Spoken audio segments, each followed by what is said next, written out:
Antes de la llamada Hueste de España, la invasión de la península ibérica en el año 711 por el Imperio musulmán supone la conquista e islamización de toda la península. La desintegración del Califato de Córdoba en 1035 descompone al Andalus en reinos independientes de taifas, entre los que destaca Toledo. Toledo es una ciudad con una gran población cristiana mozárabe y una élite andalusí dividida, lo que facilita el asedio final cristiano, que concluye con una rendición pactada el 25 de mayo de 1085. Este, por la repercusión que tiene, es un hecho decisivo en la historia de España. El miedo que genera entre los reinos taifas la caída de Toledo precipita y facilita la invasión y conquista de Al-Ándalus por los almorávides. Los almorávides, que son un imperio musulmán de carácter integrista, sólidamente asentado en el norte de África, después de varias oleadas, conquistan todas las taifas, unifican de nuevo Al-Ándalus e implantan una más implacable represión religiosa.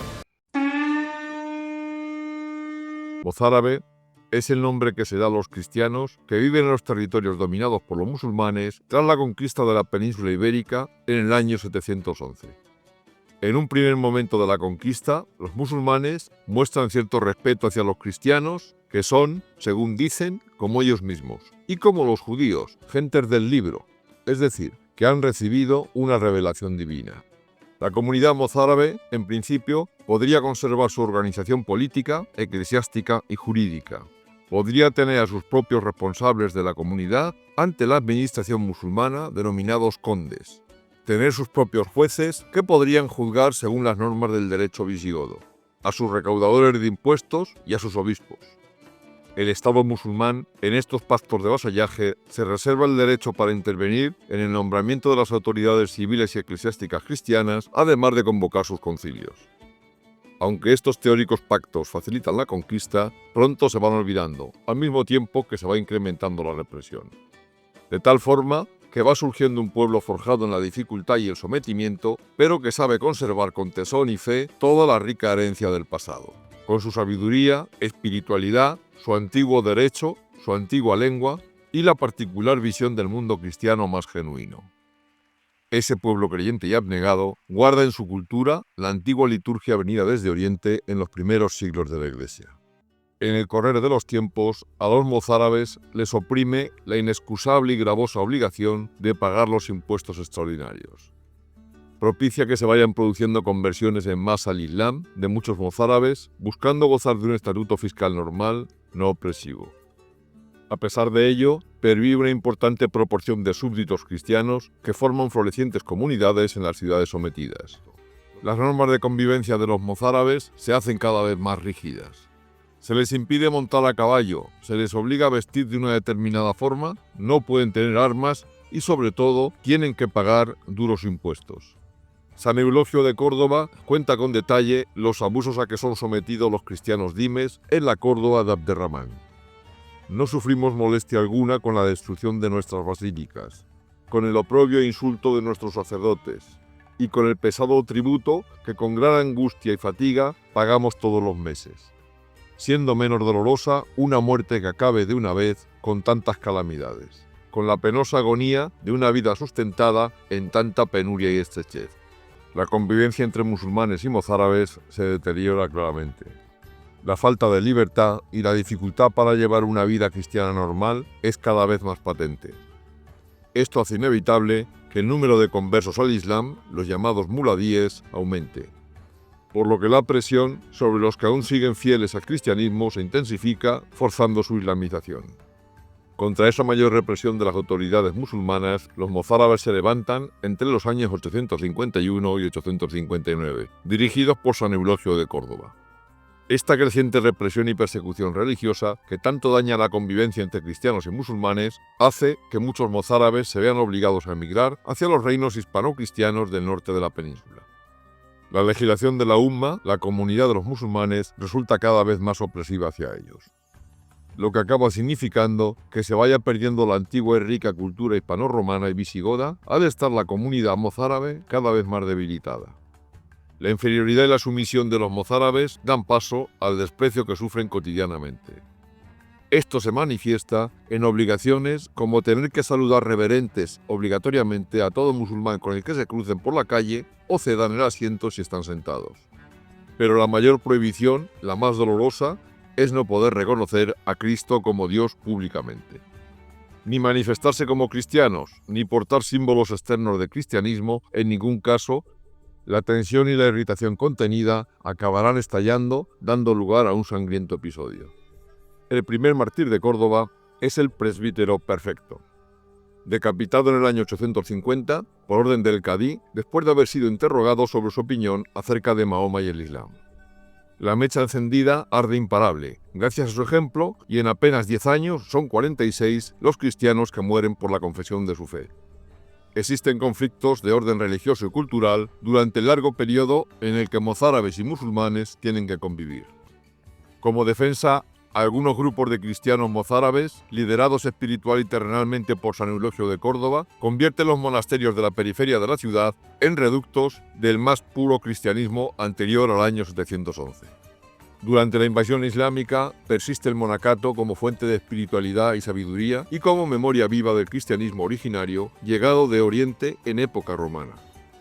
Las principales sedes episcopales conservan la estructura originaria de la Iglesia hispana con obediencia a Roma y mantienen relaciones fluidas con los cristianos del norte de España. En estos monasterios, los mozárabes copian y divulgan la obra de Paulo Orosio, escrita en el siglo V. Gracias a esta copia, llega a Occidente el conocimiento de la antigua cultura grecorromana clásica. En el año 1126, Al-Ándalus está bajo el poder del Imperio almorávide, a cuyo mando está el emir Ali ben Yusuf, que gobierna desde Marrakech. Durante la Reconquista, es habitual que tanto moros como cristianos hagan razias, que son incursiones de castigo y rapiña en territorio enemigo. Alfonso I, conocido como el Batallador, en ese momento es el triunfante rey de Aragón, que además de defender su territorio de las incursiones almorávides, acaba de conquistar las ciudades de Zaragoza en el 1118, Tudela en el 1119 y Calatayud en el año 1120, con sus territorios anexos. Estas conquistas le han permitido expandirse por todo el Valle del Ebro, afianzando y aumentando su conocida fama como gran estratega militar. El rey Alfonso I el Batallador, conocido por su fervor religioso y espíritu guerrero, toma una decisión tras recibir una petición de ayuda de los mozárabes granadinos, cristianos sometidos al dominio almorávide. Estos últimos han endurecido tanto las condiciones de vida a los no musulmanes que provocan una situación insostenible para las comunidades mozárabes. Los líderes de la comunidad mozárabe granadina, encabezados por Ibn al-Khalas, buscan el apoyo del rey aragonés, prometiéndole abrir las puertas de Granada si acude en su auxilio. Convencido de sus propias fuerzas y sabedor del momento de especial debilidad de Al-Ándalus, toma una decisión: realizar una de las campañas más audaces de la Reconquista. Decide invadir los territorios almorávides de Andalucía y Levante. Esta expedición militar será conocida como la Hueste de España. Así, en septiembre del año 1125, con 5.000 caballeros e infantes cristianos, penetra en territorio musulmán. Disimulando sus intenciones, atraviesa el maestrazgo turolense y realiza algunas escaramuzas en Levante y Murcia. A su paso, cerca y saquea la ciudad de Baza, y tras invernar en Guadix, avanza por Andalucía con poca resistencia musulmana, mientras al paso del ejército cristiano se van sumando a sus filas algunos de los oprimidos mozárabes. A principios de enero de 1126, el ejército aragonés alcanza la localidad de Níbar, a escasos kilómetros de Granada. El monarca aragonés espera que los mozárabes locales cumplan su promesa de rebelarse y facilitar el acceso a la ciudad. Tras más de 10 días de espera, bajo condiciones meteorológicas adversas, el rey aragonés comienza a reprochar a Ibn al-Khalas la falta de cooperación de los mozárabes, mientras éste argumentaba que el retraso del monarca ha permitido a los almorávides prepararse. Sin embargo, la falta de acción por parte de los cristianos de Granada y la llegada de nuevos refuerzos almorávides desde el norte de África frustran los planes del Batallador. Ante esta situación, decide replegarse, recorriendo a su antojo Andalucía. Por fin, el 10 de marzo de 1126, en Lucena, se le enfrenta a un ejército musulmán que es barrido por las tropas aragonesas.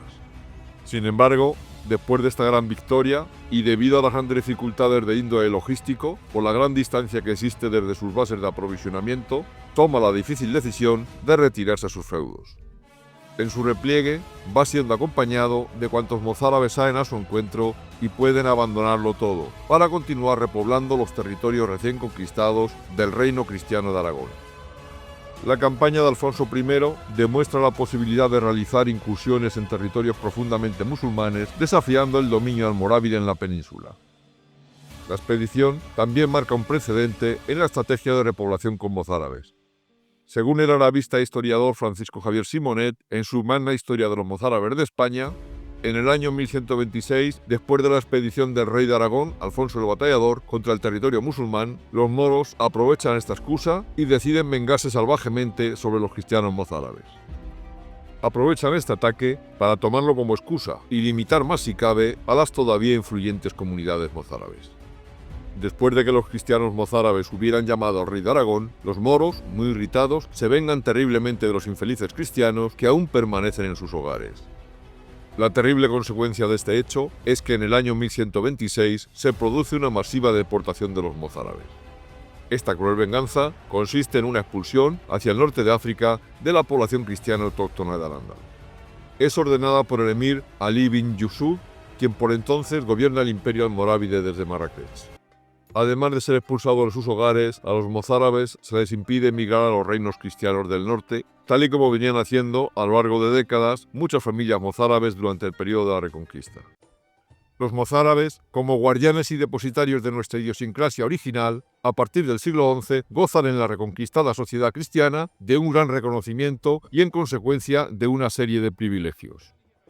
Los privilegios mozárabes tienen su origen en la Carta Filmitatis de 19 de mayo de 1101. Por ella pueden acceder a la nobleza a través de las armas, siendo común entre ellos, en los siglos XII y XIII, el tratamiento de don y maigre. Desde 1118 se les reserva el cargo de alcalde y se les adjetiva nobilissimis e sapientissimi. Los mozárabes mantienen sus derechos, exenciones, privilegios y nobleza a través de los siglos. A partir del siglo XVI hay tratadistas que consideran a los mozárabes como hidalgos. En el siglo XVIII, don José de Guerra y Villegas, rey de armas de Felipe V, considera nobles e hidalgos a los mozárabes toledanos. Carlos II les titula nobles familias mozárabes y así una continuada lista de documentos probatorios de esta condición. Las reales cartas de privilegio concedidas por los reyes de España a las nobles familias de los caballeros mozárabes de Toledo comienzan con el rey Alfonso VI. Otorga, confirma y aumenta los privilegios en 2 reales cartas. Un total de 17 reyes en la historia de España, comenzando con Alfonso VI y acabando con el rey Felipe V, confirman o amplían los privilegios concedidos a los mozárabes. El rey Felipe V es el último que confirma todos los privilegios mozárabes por real carta datada en Madrid en 1740. La historia de los mozárabes es la historia de un pueblo creyente y abnegado que preserva valientemente su cultura, liturgia y valores cristianos que se habían formado durante los primeros siglos de la Iglesia.